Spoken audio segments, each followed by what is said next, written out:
This Saturday, April 29th, in front of 90,000 screaming fans inside Wembley Stadium in London, Anthony AJ Joshua goes up against Wladimir Dr. Steelhammer Klitschko in a match that a lot of people see as the last great heavyweight going up against the heir apparent to that throne. Now, there's high demand for this fight. As I mentioned, 90,000 fans. In fact, the mayor of London had to work with the transit authorities there to ensure there were additional trains to meet the demands of all the fans that are coming down to the stadium in that area for the fight. It's a hot ticket. Unfortunately, it's fallen among deaf ears here in the United States with the mainstream sports media here. They have more important things to talk about, like Floyd Mayweather versus Conor McGregor. You know, the important stuff, the stuff that's going to push the sport forward. Meanwhile, the rest of us are talking about Joshua Klitschko. Let's break this thing down.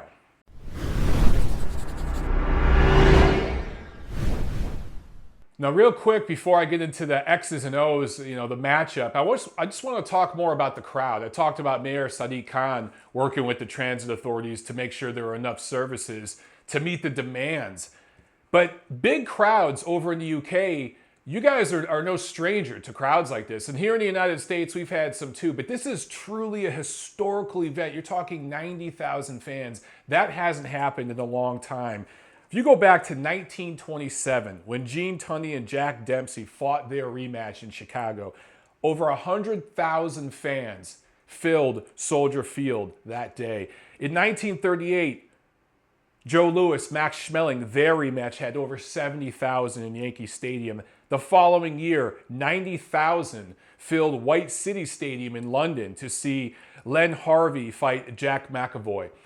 1963, Henry Cooper versus Cassius Clay. Remember that? That was at Wembley. 35,000 fans. 1966, Highbury Stadium, 46,000 fans for their rematch. 1993, Julio Cesar Chavez versus Greg Haugen in Estadio Azteca in Mexico City, 132,000 fans. That same year over in the UK, Nigel Benn, Chris Eubank, their rematch at super middleweight. That was in Manchester, 47,000 fans. 2007, Joe Calzaghe versus Mikkel Kessler in Millennium Stadium, over 50,000 fans. That following year, 2008, Ricky Hatton versus Juan Lezcano. That was in Manchester, 55,000 fans.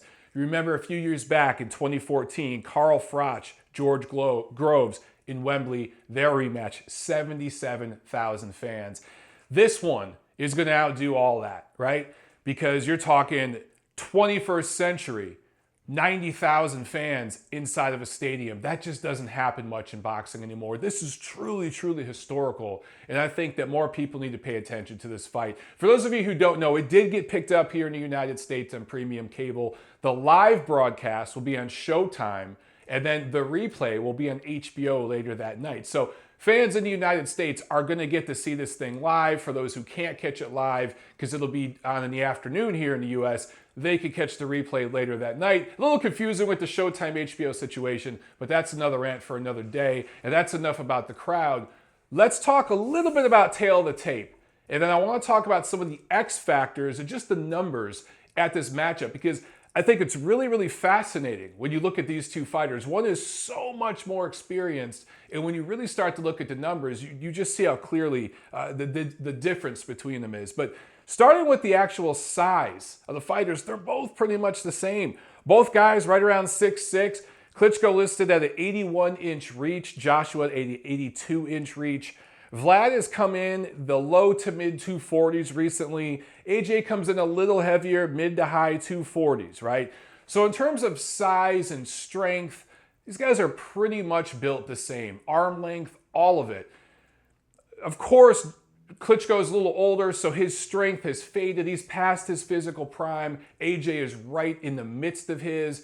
In fact, the physicality of Joshua pretty much reminds me of a young Wladimir Klitschko before he got with Emanuel Stewart. And that young version of Wladimir Klitschko was, in my opinion, a little too bulky, a little too muscular. And that's what Emanuel Stewart thought. And when he got with Wladimir Klitschko and they started training in the Crunk system, he had Klitschko doing more boxing-specific drills, Less of the athlete stuff, less of the powerlifting and the NBA power forward, NFL type workouts, and more boxing specific stuff.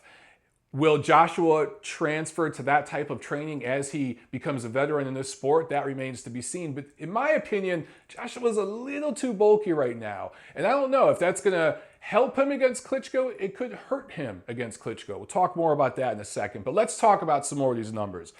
Wladimir Klitschko, 41 years old, went pro in 1996, a year before I graduated from high school. That's crazy to think. I was in high school when this guy went pro. AJ, 27 years old, went pro in 2013 after those London Olympics in 2012. Wladimir has over 8 times the amount of professional rounds banked than Joshua. Vladimir's boxed 358 rounds, most of them in title fights now, more than half of those rounds in title fights. AJ has boxed 44 rounds. Wladimir Klitschko has more professional prize fights than Anthony Joshua does rounds. Wrap your head around that for a second. AJ has never seen the 8th round as a pro. Klitschko has seen the 8th round or further 18 times. 18 times. And that just so happens to be the same amount of fights that Joshua has in his whole pro career. So think about that. AJ is 18-0 with 18 knockouts. Has never seen the 8th round in any of those fights. Klitschko has seen the 8th round in 18 fights. And more than half of those have been in the last decade. So as Klitschko has gotten older, as he's adapted his style, again, after he got with the late, great Emanuel Stewart, one of the best trainers of the last generation, his style became more of a tactician. And he faced better opposition. And he started to face younger opposition, strong, undefeated fighters coming up. And as that happened, he went more rounds. He went the distance more often. So Klitschko has fought in front of big crowds several times in several different countries. He's fought in hostile territory several times in several different countries. In fact, Klitschko has fought professionally in 8 different countries. AJ has only fought in the UK, mostly there in London. So he's going to be comfortable in this fight, fighting at home, but he's never been in front of a crowd like this in a fight of this magnitude. Klitschko's been there, done that. So in terms of the atmosphere of the thing, I think we'd have to say that favors Klitschko. Even though this is in AJ's home territory, I think you'd have to say, all things being considered, with all the experience he has, the atmosphere, the magnitude of the fight, that plays into the hands of Wladimir Klitschko, I believe. Real quick, the amateur record for Wladimir Klitschko, 134-6. So he's been fighting competitively, if you go back to the amateur career, for about 25 years now. In fact, Anthony Joshua was just 4 years old. 4 years old. He was a toddler when Wladimir Klitschko won the gold medal in the Junior European Championships in Greece in 1993. Start wrapping your head around these numbers, man. Insane. Really, really insane. Okay. Let's see here. What else? In terms of the level of opposition, of course, I don't need to go into this too much. We all know Anthony Joshua has pretty much fought journeymen. His best opponent is arguably Dillian Whyte. Maybe it's Dominic Breazeale. Wladimir Klitschko has probably knocked out 30 or more fighters better than those two. And I'm not saying that to put down Dillian Whyte or Dominic Breazeale, but I would say more than half of the opponents Klitschko has faced as a professional are better than those two fighters. So it is no stretch, it is no hyperbole to say that Anthony Joshua is making a quantum leap in opposition in this fight. Not just a step up. This is a massive leap. This is a 20-foot ladder he's climbing up in opposition in this fight. What we don't know is just how good or great, potentially, Anthony Joshua could be. It could be that this is the best opponent Wladimir Klitschko has ever fought, and we just don't know it yet. That's a huge X factor that nobody's talking about.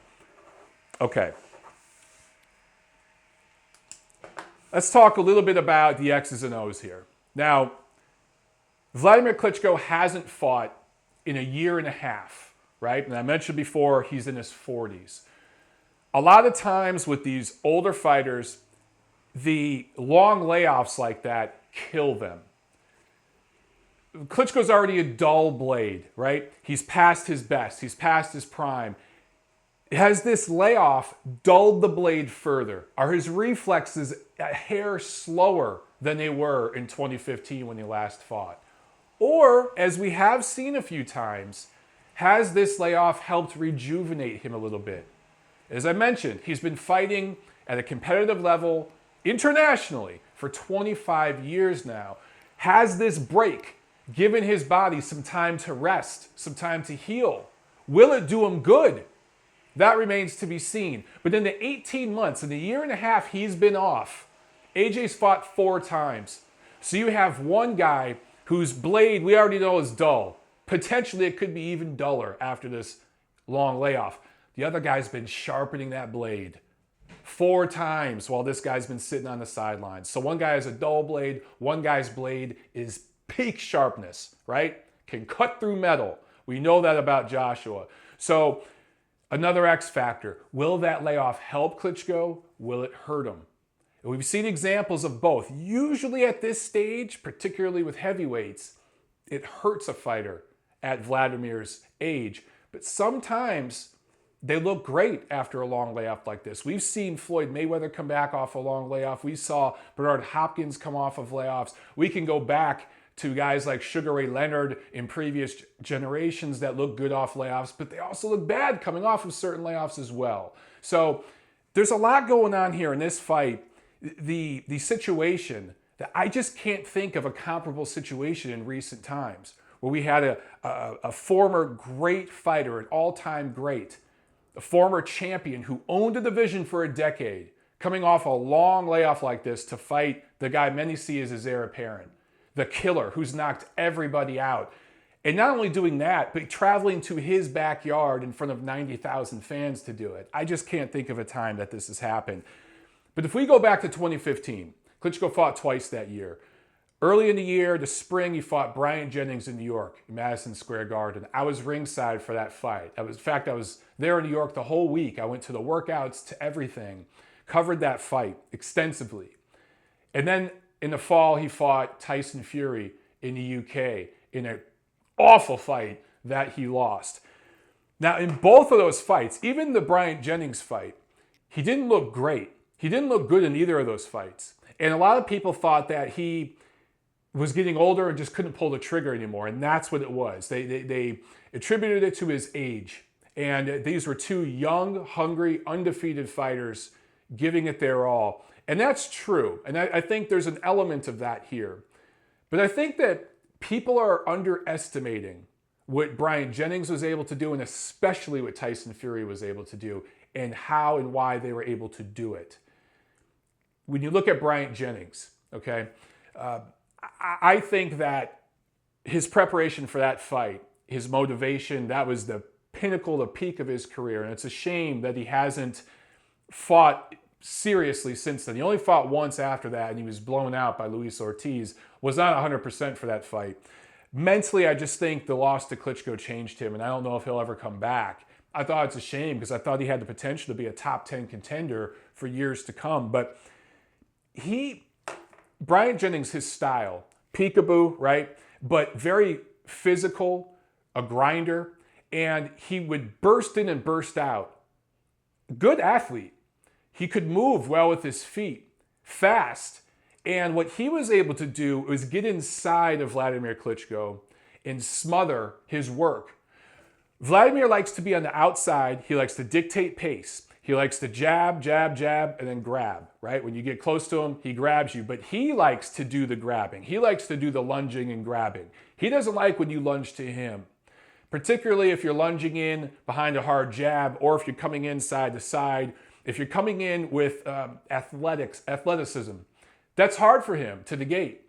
And Klitschko likes guys that are more flat-footed and straight in and out, linear type fighters. Guys who fight side to side, guys who burst forward or backward, that are not conventional, give Klitschko problems. And although Jennings, I'm not trying to say he's the second coming of Muhammad Ali, he was able to do some stuff athletically in that fight. And I saw it, I was ringside. that made Wladimir uncomfortable. And getting inside of Klitschko's jab and grinding him a little bit, using that athleticism, that quickness, the mental toughness he had in that fight, because he was undefeated at that time, didn't know how to lose. I thought it gave Klitschko a lot of problems. Now, because Jennings was a little smaller and nowhere near as experienced and not a lifelong boxer, he wasn't able to capitalize on some of the things that he was doing in there, and Klitschko was ultimately able to beat him. A lot of people were surprised that fight was somewhat competitive. I wasn't at all. I thought that was going to be a competitive fight all along. Klitschko clearly won, but it was more competitive than a lot of people thought. You go later that year, 2015, when he fights Tyson Fury. Tyson Fury, a lifelong boxer, underrated craft, and underrated athleticism. Tyson Fury, for a man that big, and this is going to make some of you cringe. Some of you who look at Tyson Fury and giggle because he's kind of fat. He's not a body beautiful. He's got bitch tits. He's got a beer gut. He doesn't look like a strong, athletic guy, but he's pretty damn nimble and pretty light on his feet for a man that size. He moves seamlessly. He was doing little things against Klitschko. He was feinting like crazy. It almost looked like he was having a seizure, like he had Tourette's. He looked like a 6'9" Michael J. Fox in there at times, right? Just moving around. Those angles he was giving Klitschko, those feints, dipping the shoulders, moving side to side. He almost feinted southpaw at times. He never really went full southpaw, but he kind of feinted with it with his shoulders.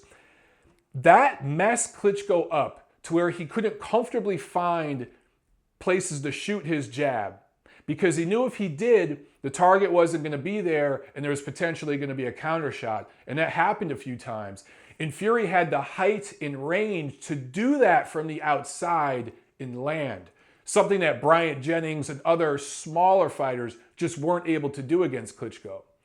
Fury was actually a little taller, a little longer than Vlad, and a little more nimble than Vlad. Not as fast, not as athletic, but all the things he was able to do negated what Klitschko likes to do. Now, the question is, can Anthony Joshua do that?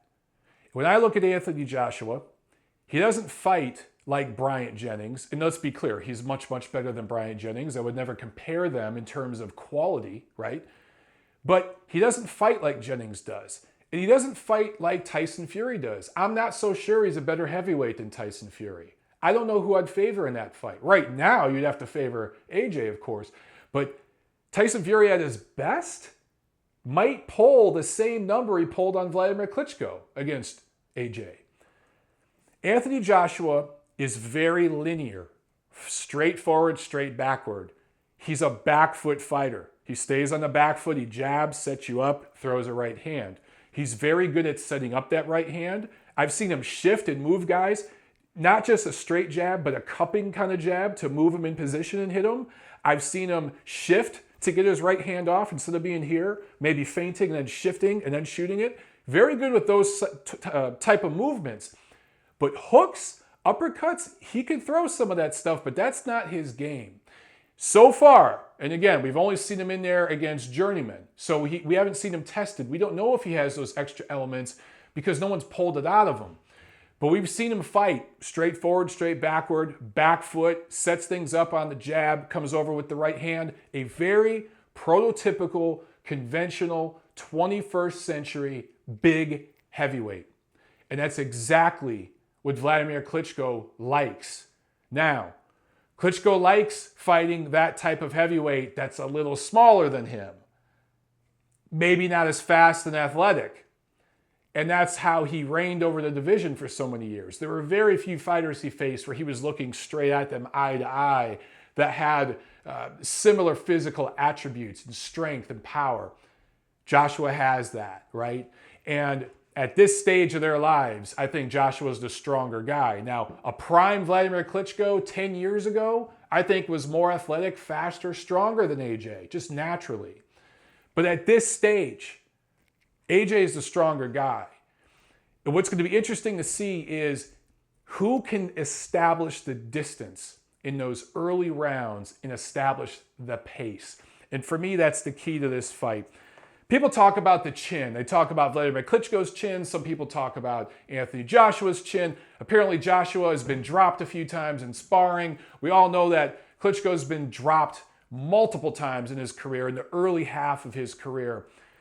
Here's the thing. We've never seen Anthony Joshua knock down the prize fight. So until we see that, you know what? All the rumors about the chin are just rumors, okay? Wladimir Klitschko, in recent fights, we've seen him take some hard shots from Tyson Fury, Bryant Jennings. I was there and saw Jennings land a couple hard straight right hands that snapped Vlad's head back right in front of me. And Wladimir took him pretty well. He's been hit by, he took some shots from Pulev. David Haye whacked him a couple times. Peter in the rematch hit him a couple times, right? Mariusz Wach, who's not a hard puncher, but he was on steroids or performance-enhancing drugs in that fight. He landed some hard shots. So I think the rumors, or not the rumors, but the things people say about Klitschko's chin are exaggerated. I think he has a chin that isn't great, okay? But it's at least average. You don't last 20 years as a prize fighter if you have a shit chin. So I don't know if the chin's going to play a factor here. I think what's going to play a factor is, again, in those early rounds, who sets the pace, who establishes their jab better. Now, here's what I'm going to say as far as my prediction, and then I'll let this go. There's two things that are going to happen here.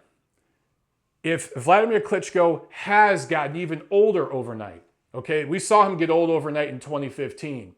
There were a lot of factors going on outside the ring and all the things I talked about with Bryant Jennings and Tyson Fury that all played a factor, but he did look a little old. Has he gotten even older overnight? If he has, if the the blade is way, way duller than it was a year and a half ago, if there's too much ring rust where he cannot avoid Anthony Joshua's work early on, I think we could see AJ blow him out of there in less than 6 rounds. I think we can see that. But if Klitschko can get over the ring rust early on, and he's a gym rat, he lives in the gym 24/7, he's never out of shape, he's pretty much weighed within a 10, 15-pound radius his entire career. And when you look at an athlete that's been doing it professionally for over 20 years, that's damn impressive. So he's always in shape. If he can get over the ring rust factor in the first round or two, set his pace.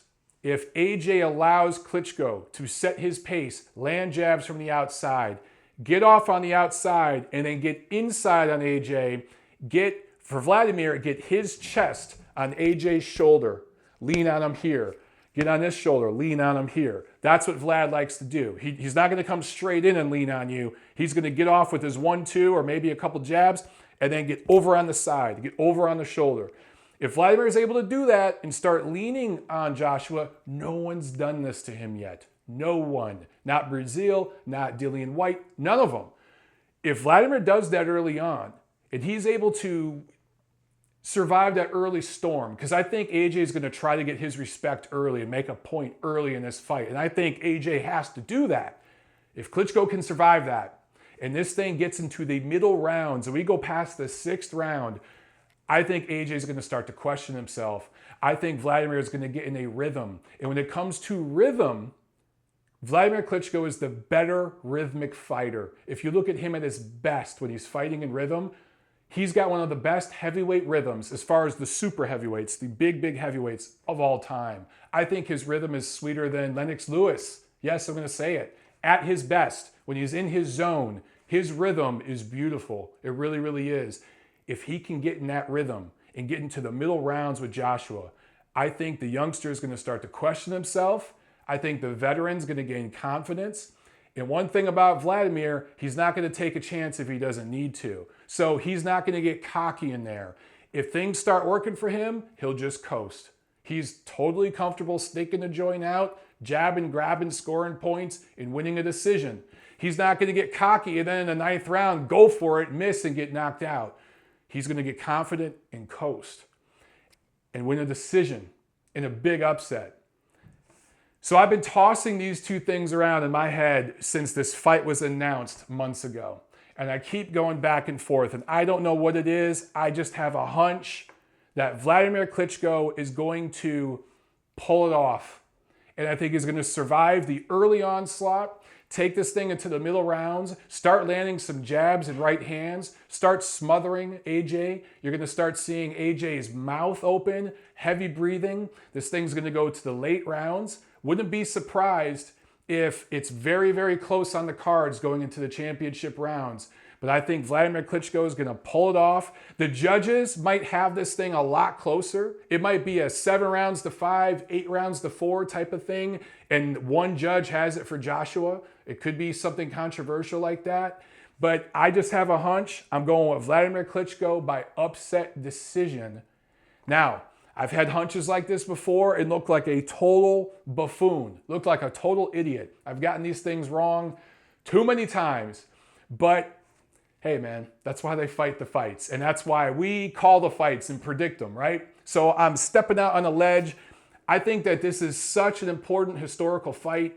You guys need to make sure you watch this thing, and I think that it's going to be even more historic because I think Klitschko's going to pull it off, and I think ultimately, years down the road, it's going to make Anthony Joshua a better heavyweight. I think he will rebound from this, be better, and ultimately grow into a great heavyweight, the great heavyweight of this generation after Klitschko wins this fight, maybe takes 1 or 2 more fights and then retires, walks off into the sunset. Joshua learns from this, comes back stronger, cleans out the whole division, and he's the guy. That's just a hunch that I have right now. Let me know how you guys see it. Let's chop it up. We only got a few more days to go. I'm excited about this one. I know you guys are too.